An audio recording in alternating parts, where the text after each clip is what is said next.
Թուրքոստիկան արգելել մոմվառել, ասելով, թե պատերը սևանում են։ Հայասպետները կանգնել են եկեղեցու կենտրոնում աղոթել, վառած մոմերը ձեռքներին ու երգել Տեր Ողորմյան։ Թուրքոստիկանը նորից փորձել է խանգարել, բայց երեխաները շարունակել են երգել ու լացով հեռացել եկեղեցուց։ Շատ հետաքրքիր պահ էր,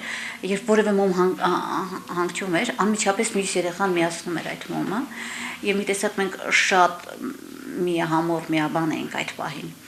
Եվ վիրավորանքից արտասվելով բոլոր երեխաները, տեսնեիք մեր տղաները ինչպես էին հեկեկում։ Թուրք ոստիկանի զայրույթի եւս մեկ պատճառ է դարձել, երբ նա նկատել է, որ զբոսաշրջիկները տեսախցիկով նկարում են հայրի եկեղեցուց դուրս հանելը։ Թուրք ուղեկցող տճարահայտյալ դիմել է ստի գոռալով, թե տեսեք, հայերն արհամարել են իրենց հավատը, խաչը թեք են դրել։ Իսկ երբ երեխաները հող են վերցրել, իտալացի զբոսաշրջիկը հարցրել է՝ ուր եք տանում։ Ասպետներից մեկն ասել է՝ սա մեր հողն է, տանում ենք, որ նորից վերադառնանք։ Այդ մարդը ասաց, ես գիտեմ, որ ձերն է, հանգստացիր փոքրիկ։ Հայասպետներն իրենց աղոթքը շարունակել են Սուրբ Խաչի հարևանությամբ գտնվող Արծրունիների գերեզմանատանը Դերձորից բերած խունկ ծխել, սակայն թուրքոստիկանը նրանց այստեղ էլ հանգիստ չի թողել, ոտքով հանգցրել է խունկը։ Այդ ամենը ընդհանրապես պատասխան ուներ։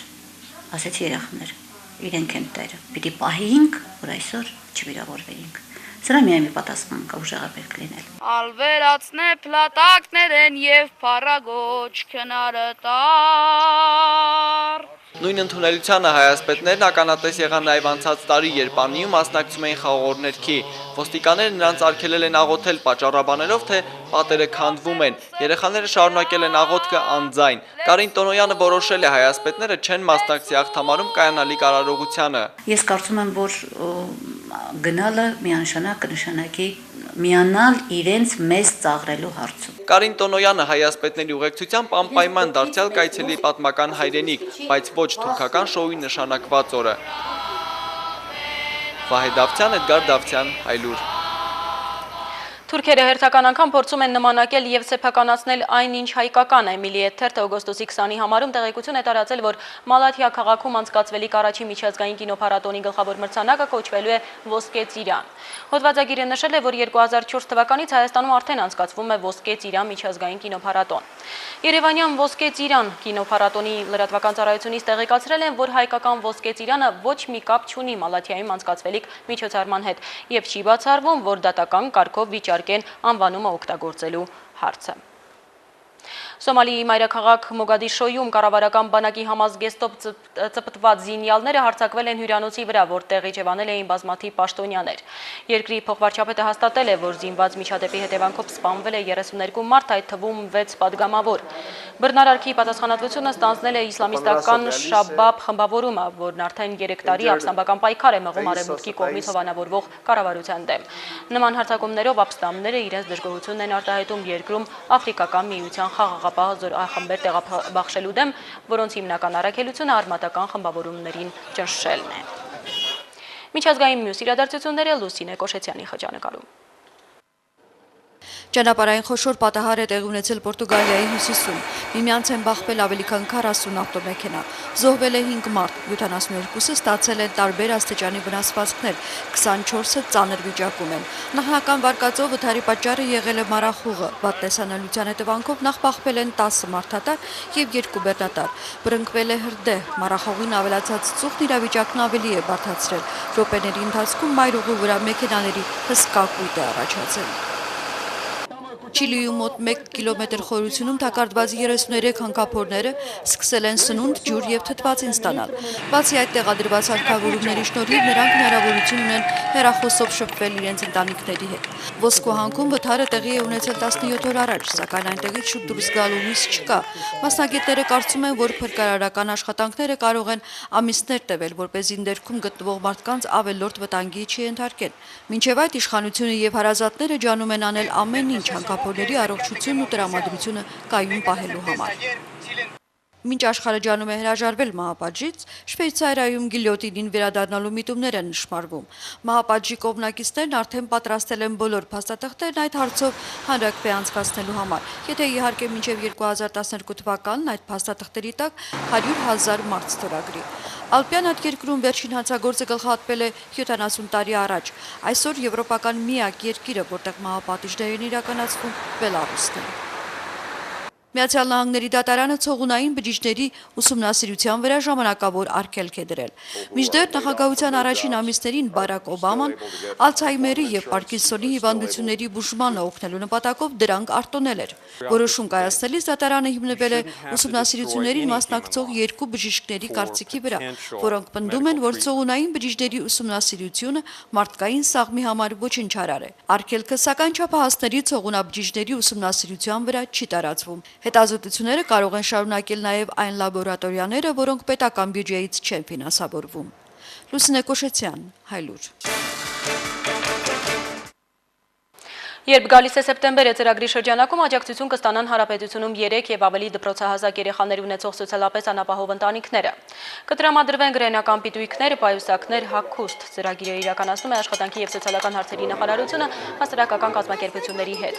Ըստ նախարարության բարեգործական ծրագրերի համակարգման բաժնի պետ Մարտին Մխիթարյանի աջակցություն կտրամադրվի 3 երեխա ունեցող 30,059, 4 երեխա ունեցող 8,400 եւ 5 երեխա ունեցող 2,900 ընտանիքի։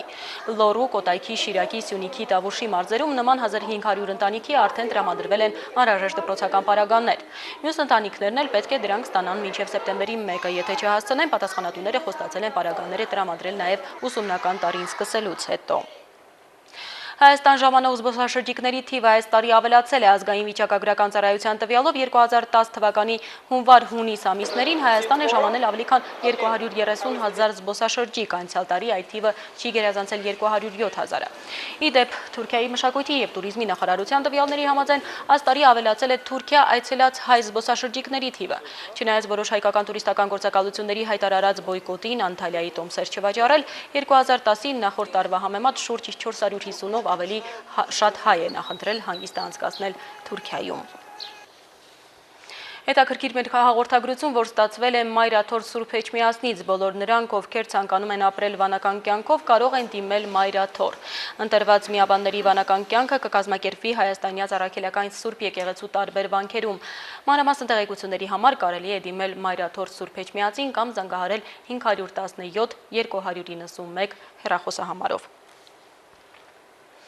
Օգոստոսի վերջն է, բայց շուկայում կարտոֆիլի գինը չի իջնում, որն է պատճառը։ Մեր թղթակից Հրաչյա Պապինյանը զրուցել է Սպիտակի շրջանի գյուղացիների հետ։ Անձրևները ուշացրին կարտոֆիլի ցանքսը, դրան գումարվեց երաշտը, գյուղացիներն էլ շատ չէին ցանել, վախեցել էին հայտնվել նույն իրավիճակում, ինչ անցյալ տարի, երբ բերքը առատ էր եւ չկարողացան այն իրացնել։ Նաեւ որակյալ սերմացուի խնդիր կա։ Գնային վայրի վերումներից խուսափելու համար գյուղացին ակնկալում է պետական միջամտություն կարտոֆիլի սերմացու արտադրություն պահանջարկ սխեման կարգավորելու համար։ Այն, որ այս տարի շուկայում կարտոֆիլի գինը նախորդ տարվա համեմատ բարձր կլինի, ակնհայտ է դառնում, երբ ծանոթանում ես գյուղերում կարտոֆիլի մշակության վերջին մի քանի տարիների վիճակագրությանը։ Անցյալ տարի մոտ 200 հեկտար ավել կարտոշկա ունենք, այս տարի 80 հեկտար են ցանել։ Պատկերը նույնը Սպիտակի տարածաշրջանի Շիրակամուտ, Գեղասար, Հարթավան, Լուսագյուղ, Խնկոյան եւ մնացած համայնքներում։ Պատճառը 2008-2009 թվականներին մանրածախ շուկայում ձևավորված կարտոֆիլի աննախադեպ ցածր գներն են, ինչի հետևանքով գյուղացիական շատ տնտեսություններ պարզապես սնանկացան։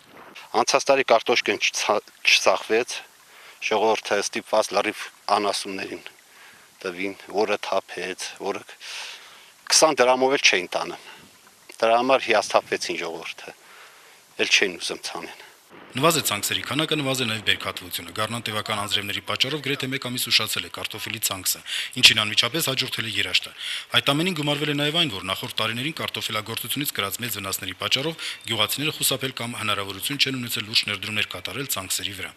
Ամեն տարի սերմափոխանակությունը կատարվեր։ Այս տարի համատարած գյուղում ցանվել է 4-5 տարեկան սերմեր, 4-5 տարեկան սերմեր։ Եթե մեր տարածաշրջանը մի հեկտար կարտոֆիլը ապահովում էր 18-ից 20 տոննա, երևի այս տարի ստանանք 10-ից 12 տոննա բերք, ոչ ավել։ Իսկ հաջորդ տարվա, եկող տարվա ցանելու համար արդեն ընդհանրապես սերմ գցենք հողը, թե չգցենք, համոզված ենք բերք չենք ստանալ, եթե թազա սերմ չունենանք, նոր սերմ չունենանք։ Բերքատվությունը հատկապես ցածր է անջրդի հողերում։ Ռոռոկելի հողերում գյուղացիները հաշվի առնելով շուկայում կարտոֆիլի բարձր գինը փորձում են կրկնակի ռոռոկման միջոցով հնարավորինս ավելացնել բերքի քանակը։ Դե որ ուշա ցանվե, ոչինչ, տակը հնես որ ասեմ, շատ խոշոր չի, միջին կարտոշկա է, դեռ լա մի ամիս էլ կա կարտոշկին աշխատելու։ Ինչպես հացահատիկի սերմացուի դեպքում կարտոֆիլի տնկանյութի հարցում եւս գյուղացիները աջակցության կարիք ունեն, նաեւ սերմերի սերտիֆիկացման եւ որակի հսկողության հարցում։ Մեծ Պարնիի բնակիչ Սլավիկ Գաբրելյանն ասում է, թե կարտոֆիլի տնկանյութ ձեռք բերելու համար նախ ծանոթ բարեկամից կանխիկ դրամ պիտի կարողանաս հավաքել։ Այնուհետև պիտի կարողանաս որակյալ տնկանյութ ձեռք բերելու համար խնամի քեռիներ գտնել։ Բացի այդ չափազանցնված է վստահությունը սերմ արտադրող տնտեսությունների նկատմամբ։ Շրջապատի տղաչիլ չեն կարող մի տոննա կարտոֆիլ բերեք, թեկուզ 500 դրամով։ Սերմաբուծական տնտեսությունները սոր ասում են ես էլիտա եմ ցանել, քեզ տալիս սուպեր էլիտա եմ ցանել, տալիս եմ քեզ էլիտա կարտոֆիլ, բայց մենք էլ են կարտոֆիլ ցանող, գիտենք որ ոչ մարդ իրա երկրորդ տարվա սերմը չի վաճառի, 500 դրամով չի առնի, 100 դրամով վաճառի, 4-5-րդ տարվա սերմն են սերմաբուծական տնտեսությունները մեզ տալիս, մեզ հրամցնեն։ Իսկ այն որ արտասահմանից ներմուծում, Հոլանդիայից կլի, Գերմանիայից ներմուծող պակետավորված, սորթը գրած, քաշը գրած, ամեն ինչ որ որակին համապատասխանում է, այդ ձևի կարտոֆիլի տնկանում մեր մոտ հազվագյուտ են կարող ձեռք բերենք։ Մեկ ամսից Սպիտակում կսկսվի կարտոֆիլի բերքահավաքը, թե ինչ գներ ու հարաբերություններ կձևավորվեն արտադրող, մթերող եւ վաճառող շղթայում կերևա հենց այդ ժամանակ։ Սակայն Սպիտակի տարածաշրջանի գյուղացիները ակնկալում են, որ կարտոֆիլի սերմացու արտադրություն եւ պահանջարկ սխեման կարիք ունի պետական կարգավորման։ Հակառակ դեպքում նման գնային վայրիվերումները անխուսափելի են, եթե անգամ տարին բարենպաստ լիներ կարտոֆիլագործության համար։ Հրաչյա Պապինյան, Լեդի Դիոլչյան, Հայլուր։